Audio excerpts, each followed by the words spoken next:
केरलम में जीत के बाद भी खुश क्यों नहीं है शशि थरूर? आखिरकार थरूर के मन में क्या है? क्या थरूर बीजेपी में जाने की तैयारी कर रहे हैं? ये सवाल एक बार फिर से इसीलिए उठ रहा है क्योंकि केरलम में प्रचंड जीत के बाद भी शशि थरूर ने कांग्रेस की तारीफ करने की बजाय पीएम मोदी और अमित शाह की तारीफ में कसीदे गढ़े हैं। जहां एक तरफ केरलम में प्रचंड जीत के बाद ये सवाल उठ रहा है कि क्या शशि थरूर को मुख्यमंत्री बनाया जाएगा। इन्हीं सवालों के बीच में अब शशि थरूर ने प्रधानमंत्री नरेंद्र मोदी से लेकर अमित शाह की तारीफ कर सभी को चौंका दिया है। इतना ही नहीं, उन्होंने जीत दर्ज करने वाली कांग्रेस को आत्मचिंतन की नसीहत भी दे डाली है। ऑपरेशन सिंदूर समेत कई मुद्दों पर थरूर प्रधानमंत्री की तारीफ भी कर चुके हैं।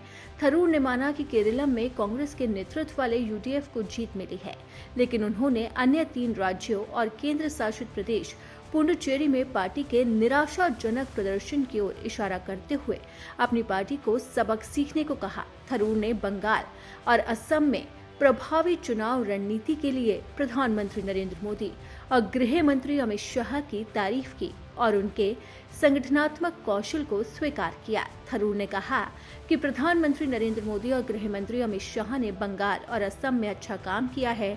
उनके पास मजबूत संगठनात्मक क्षमता है। हम सभी इससे बहुत कुछ सीखते हैं। आपको बता दें कि बीजेपी बंगाल में पहली बार सरकार बनाने जा रही है। वहीं असम में बीजेपी तीसरी बार सरकार बनाएगी, यानी कि जीत की हैट्रिक।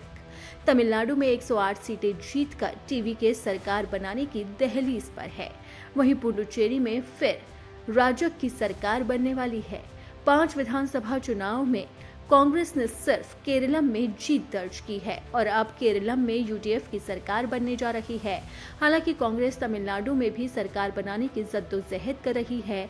विजय को ऑफर दिया गया है, लेकिन अभी तक सरकार बनाने की कवायद आगे नहीं बढ़ सकी है। लेकिन इन सब के बीच में केरलम में प्रचंड जीत दर्ज करके कांग्रेस काफी उत्साहित है, लेकिन वहीं दूसरी तरफ थरूर कांग्रेस से एक बार फिर से नाराज चल रहे हैं और उन्होंने पीएम मोदी की तारीफ करते हुए सीधा कांग्रेस को नसीहत ही दे डाली है।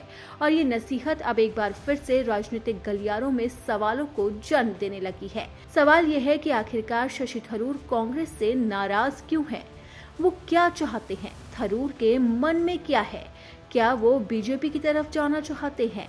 हालांकि उन्होंने इन सवालों को लेकर कभी भी अपनी चुप्पी नहीं तोड़ी है, लेकिन जिस तरीके से वो लगातार बीजेपी और पीएम मोदी की तारीफ में कसीदे कर रहे हैं, उसने राजनीतिक गलियारों में कई सवालों को जन्म देने के साथ साथ कई संकेतों की ओर इशारा भी किया है। अब राजनीति में इशारे काफी कुछ कहते हैं, तो अब ये तो आने वाला वक्त ही बताएगा कि आखिरकार शशि थरूर क्या कहना चाहते हैं।